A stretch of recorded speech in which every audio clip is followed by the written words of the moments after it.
Hello everyone, this is Akshita and welcome back to my channel. In this video, we are going to discuss the last poetry, that is My Mother at 66 of class 12th. So let's start.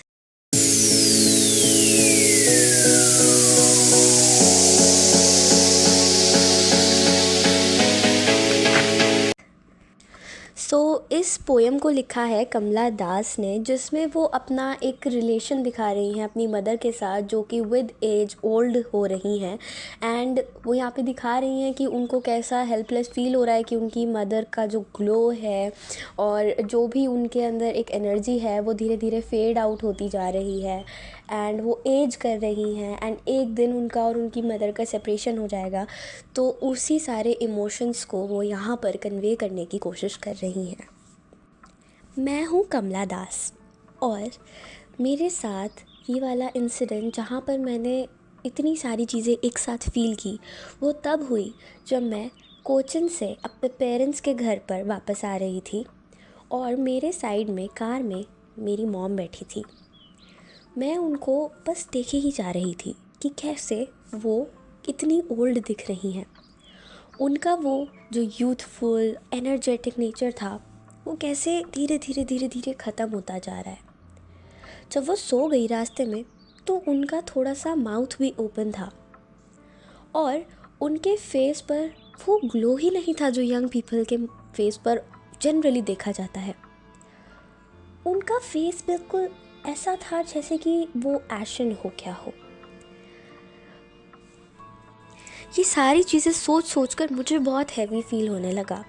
तो खुद को distract करने के लिए और in thought से थोड़ा दूर भागने के लिए मैं विंडो से बाहर देखने लगी।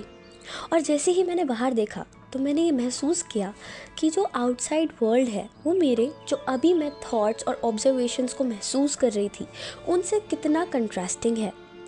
मैंने देखा कि जितनी भी चीज़ें मुझे बाहर दिख रही थी वो कितनी सुंदर, कितनी वाइब्रेंट और कितनी अच्छी फील हो रही थी।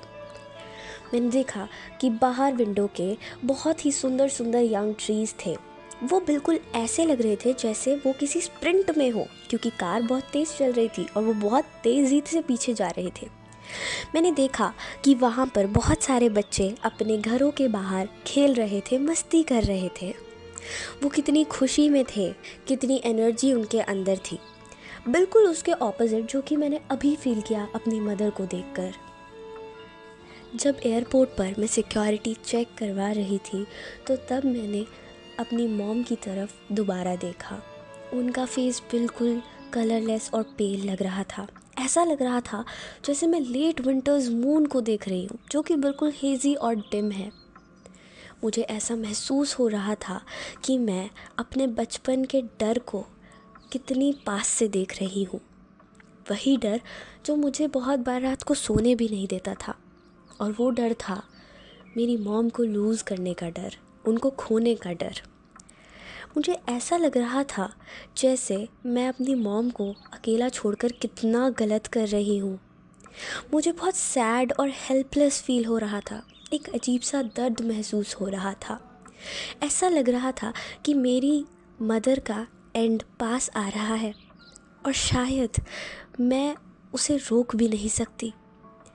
मैं अपनी फीलिंग्स को कंट्रोल भी नहीं कर पा रही थी, लेकिन फिर भी ज़बरदस्ती मैंने जैसे तैसे अपनी मदर को बाय किया एक स्माइल के साथ। लेकिन वो स्माइल करना उस टाइम बहुत ही मुश्किल होता जा रहा था, क्योंकि मुझे बस एक ही डर सता रहा था कि जब मैं नेक्स्ट टाइम आऊँगी, क्या मेरी मदर वहाँ पर मुझे मिलेंगी। इन दिस पोइट्री हम सीखते हैं the concept of acceptance in life, जो कि हम कभी एक्सेप्ट नहीं करना चाहते, जिन्हें हम कभी फेस नहीं करना चाहते। ऐसे सिचुएशंस हमें फेस करनी पड़ती हैं बिकॉज़ वो चीज़ें हम नहीं रोक सकते, चाह कर भी नहीं रोक सकते। और इसमें हमें यही दिखाया गया है कि ऐसी चीज़ें जिनको फेस करने से हम सबसे ज़्यादा डरते हैं, जब वो हमारे सामने आके खड़ी हो जाती हैं तो हम कैसा फील करते हैं, how heavy and sad we feel at that point of time. Also हम कितना हेल्पलेस फील करते हैं कि हम नहीं चाहते बिल्कुल भी कि ऐसा कुछ हो, but we can not stop it. वो होगा और हमारे सामने ही होगा। इस सिचुएशन को ये हमें डिस्क्राइब करती है और इस सिचुएशन को बहुत अच्छे से समझाया है हमारी पोइट ने, कमला दास। सो आई होप आपको ये वीडियो अच्छी लगी होगी, ये पोइट्री बहुत अच्छे से समझ आई होगी। So that's all for this video. Thanks for watching.